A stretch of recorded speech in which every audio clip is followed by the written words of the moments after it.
Well, in general, sports management, it's the discipline where you try to use sports institutions to establish a profitable business, or at least a sustainable business. Historically, and in the way that sports industry is shaped, sports organizations, they lose a lot of money because of the nature of the business, because you overpay, you need to pay athletes. It's a strong competition for talent, so you need to invest a lot of money into athletes. So the business of sports management is how to generate money to sustain and make this business, if not profitable, at least sustainable in a long period of time. And as values for sports rights are increasing overall, television for sponsors, the more money comes in, the more you need sports organizations to start to think about the business they do, because they start be funded by the governments. I don't think we should see investment. Well, football, its nature, it will always be a game. So the biggest concern will always be about the result on the pitch. That's the nature of the football, and I don't think you will ever lose that. But it is true that the business is increasing, that you need to have people that are well structured to be able to handle the amount of money they are generating. But the results will always be measured on the pitch, the results that the team achieves. And the business, the sports management idea is actually a way to indirectly improve performance, because as money increases, so increases the connection between the results of the pitch and the money you generate, because the more money you generate, the better players you are able to have. So clubs and other organizations need good professionals to generate more money, and then for that to have better results on the pitch. Now the business is getting more complex. You have new regulations, so clubs need to comply with these regulations. And if you don't comply with these regulations, you will suffer penalties on the pitch, or you will lose points, or this kind of penalties. It grows in importance, the business, because it has a direct impact on the pitch, but it's always connected on the pitch. And the moment you lose this connection between the business and the sports, then you start having a little bit of problems, because then it doesn't become sustainable, because you lose the nature of the sport. We will always be the competition itself.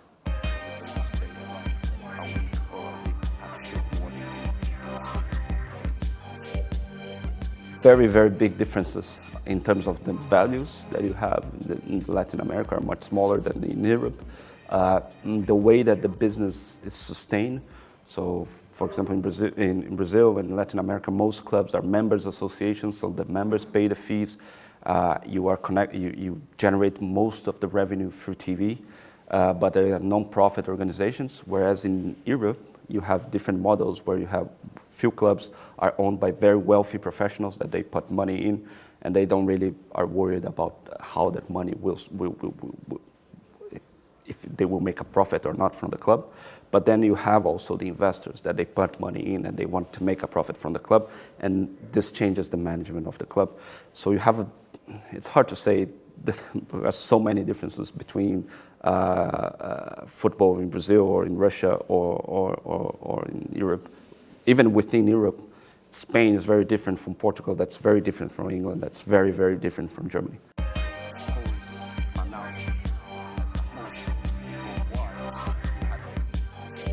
Oh, it is possible to make a profit. I think, especially for the very rich clubs, they are able to make a profit.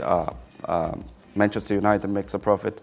Even Barcelona today is making a profit. It's a very different scenario from what it was a few years ago, but mainly because they changed regulations, especially the UEFA Financial Fair Play, that doesn't allow clubs to overspend resources on players. So in this sense, it is possible to make a profit, but football is not a for-profit business. People don't expect you to make a profit. And if you generate profit at the expense of performance, which happens sometimes, in the case, for example, in Arsenal, they generate a lot of revenue, but they don't deliver result on the pitch, you start to have problems with supporters and shareholders, because what shareholders or stakeholders want with football organizations is to have results on the pitch and not financial results. They are the maximum output a football organization can deliver is based on the performance on the pitch. It has nothing to do with profit. So you can generate a profit, but this is not necessarily good. That need to be put in consideration with investment tourism overall. To be an agent is a very, very difficult choice in life. It's a very difficult profession. Very few agents are able to make money. Most of agents, they get into the business, they don't really, you need a lot of time, you need to be lucky to get the right player to make money. And a few players generate a lot of money, it's true, but the vast majority of players don't generate any money. And they still have agents, because through the player's perspective, it's important to have an agent to be able to balance the relationship with the club. Otherwise, if a player negotiates with the club, as it was in the past, usually the club is much more powerful. The bargaining power for the club is much more powerful. So the player eventually loses the possibility of maximizing all the results he can with the club. So in a way, agents are very good for the business, because they are able to rebalance the difference that you have between big institutions as football clubs to individuals as players. But obviously, sometimes you do have cases where it might be perceived that it was, just one signature generate millions, but it's hard to see what's in the history, what led to that signature, all the work, all the risks, because it's a very, very risky business. I've personally seen a lot of people lose a lot of money believing they would profit from transfers.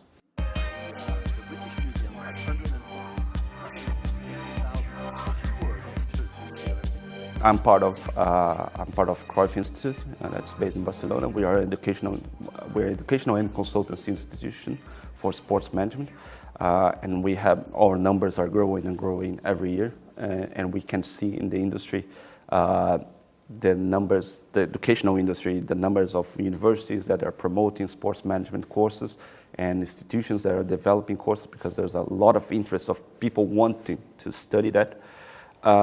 So it is increasing the number of courses available, but also I think that affects the quality, because you don't have a lot of sports professionals working in educational or offering service.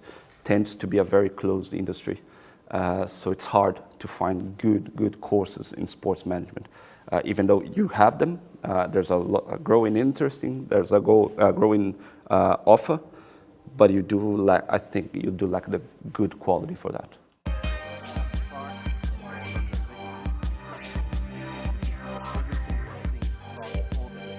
Football will generate even more money than it does today. I think today we think football players get paid a lot. Some people will say it's a bubble, but I have been reading and listening about the bubble of football for over 20 years.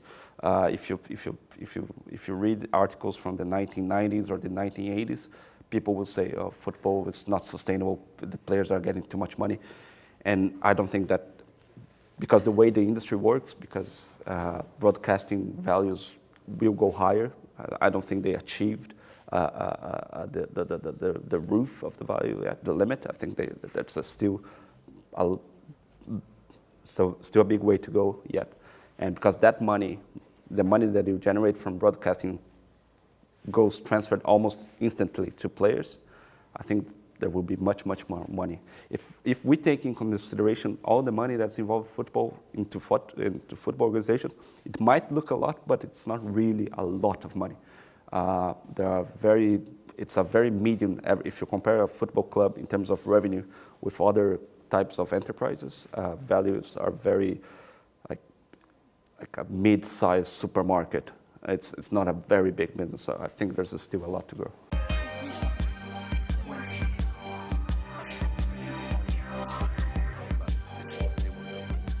I think fan engagement is one of the big trends in developing football businesses, the way that you try to maximize the relationship in the business with the fan.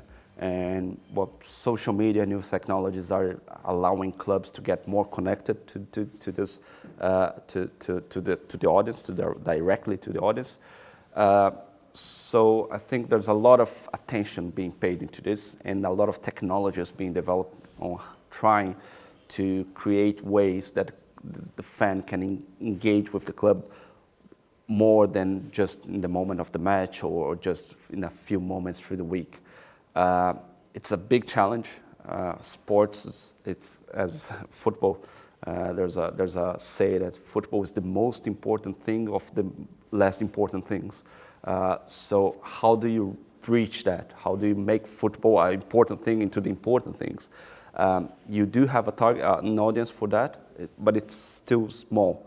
The people that really consume football throughout the week, and I think there's a big area to explore on how to increase this connection.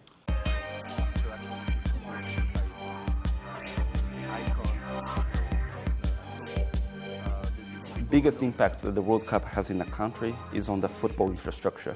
The most visible are the stadiums, but you improve the quality of the broadcasting of the matches because FIFA comes with its standard, this standard of broadcasting, which is it's a premium global standard. Stays in the country because all the cameras are here, all the people are trained. The stadiums are more fit to that, so you have better lighting, better infrastructure, technological infrastructure to improve the quality of the broadcasting. And also for stadiums, during the World Cup you have a standard. It's normal that after the World Cup the standard goes down a little bit, but if in developing football nations, as for example in Brazil, you had a World Cup here, you had the Brazilian football here, and after that it kind of balanced. So you don't reach the level of the World Cup, which is the best level football offers, but you have what the legacy is better than what it was before, and I think that's one of the biggest impacts of the World Cup in a country. Well, I hope to come to watch some matches, but I know that it's very difficult to get tickets for matches in European countries. In Brazil it was easier because it was far away from Europe, but here I know the competition will be high for tickets, but I do plan to come to watch Brazil. And eventually be able to visit the cities and the places where Brazil is playing, surrounding, and then eventually, if possible, to extend my stay in Russia to get to know the places.